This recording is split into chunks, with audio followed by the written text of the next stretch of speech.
Right there guys, welcome back to the channel. So as I mentioned yesterday in the Sunday paper talk, I think this is the time we're going to start seeing a lot more transfer rumours around Liverpool, and there's 4 that are out today. So first off, let's start off this one. It's not really Liverpool related. Well, it is, I guess. Basically it's saying that Man City are also exploring a deal to sign Jamal Musiala. This is according to Football Insider. Not one of the best out there. However, I just want to point this out at the very beginning of this video that, again, this seems to be one of those where the agent is trying to get him a new contract. At Munich, they've linked us with him. They've now linked City with him. However, it does go on to state that City, even though they signed Matheus Nunes, a player that Liverpool were long linked with, they are still after an attacking midfielder, and they're also kind of looking at Eze at Crystal Palace. Now, that's a player that I would like Liverpool to go and sign, is Eze. I think he's really, really good. I think, didn't they agree a deal to sign him, but then he decided to stay? I think I'm right in saying that, which was really good to see in the modern day football. But yeah, just wanted to point out that Man City are now being linked with Jamal Musiala, so please obviously bear in mind the whole agent talk, which I've mentioned in a couple of videos now. So all being well, I don't really need to mention this player again. Next up, it says here in a Spanish report that Arsenal are planning to sign Andre in January. It says here that Arsenal seem determined to take a major step in the transfer market and are on the lookout for quality reinforcements for their squad. One of the main targets is Andre, who has been on the radar for several Premier League clubs. The 22-year-old defensive midfielder has been subject of strong interest from both Arsenal and Liverpool in recent months. His outstanding performances for Fluminense led him to make his debut for the Brazilian national team, making him sought-after talent in the transfer market. However, Arsenal seem to be keen to take bold steps to secure Andre's signing. According to reports, the London club will be willing to sell 2 of their players to free up space in the squad and fund the arrival of the Brazilian midfielder. Andre's valuation is around €40 million, £35 million, reflecting his high market price. Despite rumours of a possible transfer during the summer, Fluminense retained the player with the intention of having him for the Copa Libertadores, which ends at the end of the year. However, with the Copa Libertadores final against Boca Juniors scheduled for early November, this may be one of Andre's last games for Fluminense before he departs in January. Club president said the initial agreement was that the player would stay until the end of the year, but that they could start considering his departure in December. I think that's something that they mentioned in regards to when he said that he'd spoke to Liverpool, Billy Hogan. He basically said that they came to me in the summer, wanted to sign him. I said no, but I said if you come back in December, let's talk again. As for Arsenal, they have now joined the race to sign Andre with an ambitious strategy. The club will be willing to sell 2 of their stars in an effort to overtake Liverpool in the competition for the Brazilian midfielder. This decision could accelerate Arsenal's interest in Andre and demonstrate their determination to strengthen their squad with a quality addition. The competition between Arsenal and Liverpool for Andre's services promises to be intense, and fans will be keeping an eye on this exciting transfer strategy unfolds in the coming months. Now, again, I mentioned this yesterday. All being well, we see some sort of Caicedo type thing from Andre, where Liverpool have been there from the beginning. He knew that we wanted him in the summer, and he's going to still want to come and join us in January if we go in for him.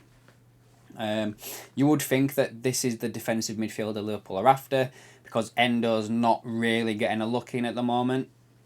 And I do kind of bear in mind at the same time that Klopp likes to get his players bedded in before he throws them in. He did it with Fabinho, did it with Robertson, and maybe he's doing that with Endo. However, for £35 million, I can't see this lad, we need to snap him up, don't we? We really do, before he goes to a rival.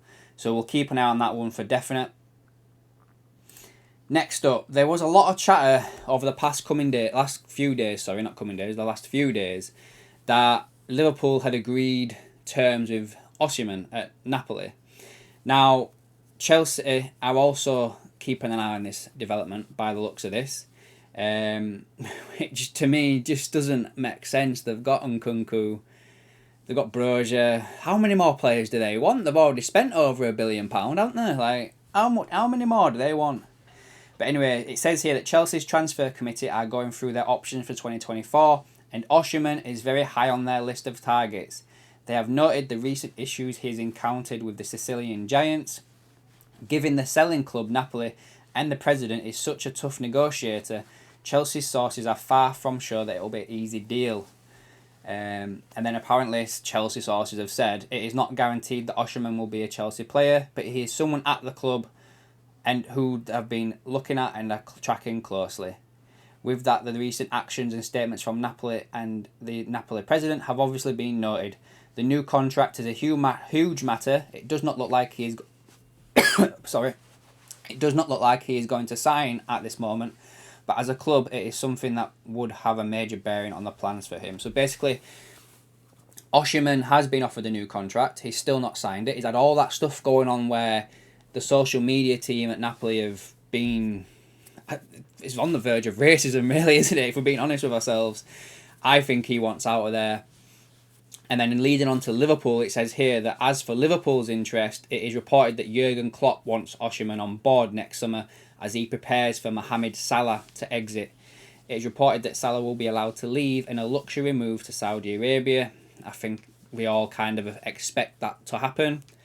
Indeed, after Al Ittihad saw a £150 million bid rejected by Liverpool in the summer, the Saudi Pro League are ready to try again in 2024, and this time it is widely feared that the Liverpool club will have no choice but to accept with the Egyptian by then in the final. Okay, that's a bit of a gobbledygook. Basically saying because Salah will be in the last year of his contract, they're going to have to basically accept that, right, this is the last time we're going to get some money for him. And in all fairness, guys, you've got to think, we let Firmino go for nothing, and we let Mane go for, like, pennies, didn't we, really? So,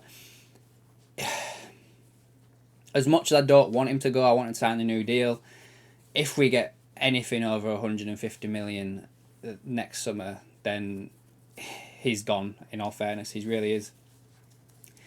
Reports from Italy are certainly ramping up the Osimhen to Liverpool hype, stating that the Reds and the real prolific striker have already an agreement in place. So basically Liverpool have already agreed terms with the player, which most transfers do that anyway. You know, you don't go for a player unless you know you can agree personal terms with the player. So I'm not saying that's true, but it would make a little bit of sense to me. You know, you'd sound out the player, like, you know, would you be interested in the move? What are you looking at if you were to come to Liverpool? This is what we're willing to offer you.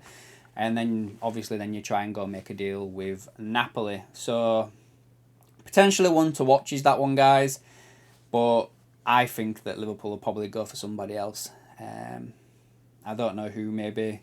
You know, Jared Bowen's been mentioned a fair bit.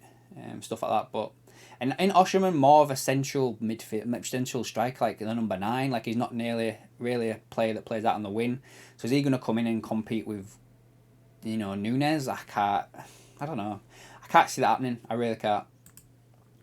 And then lastly, we've got this one here, which, to be fair, guys, I'm a little bit annoyed at, because we could have had this lad for a lot cheaper in the summer. So it says here that Sporting Lisbon defender Inacio is a target for Manchester United, but Liverpool have scouted the player in their hopes of hijacking the transfer.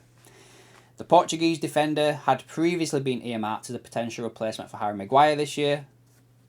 But the former Man United's captain remained at Old Trafford after his transfer to West Ham broke down.